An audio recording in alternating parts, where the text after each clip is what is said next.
In this video, I'm going to show you how to get a new Venmo card if lost.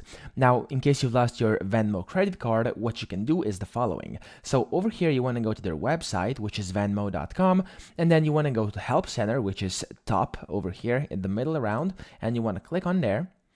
And then inside the Help Center over here, you want to type into the search box, just type in lost and click enter. And after that, you want to scroll down until you see updating your Venmo credit card. Now click on that.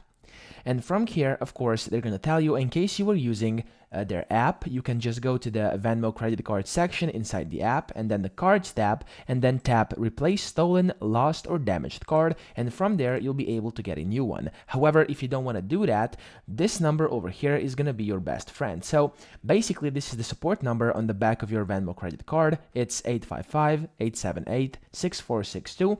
So they're available on the phone 24 hours a day, 7 days a week. So in case your card has been lost, simply call this number over here and they'll be able to help you out, and I think that's the quickest way. So that's pretty much it. I hope this video helped you out. If it did, please subscribe to the channel and help me out as well.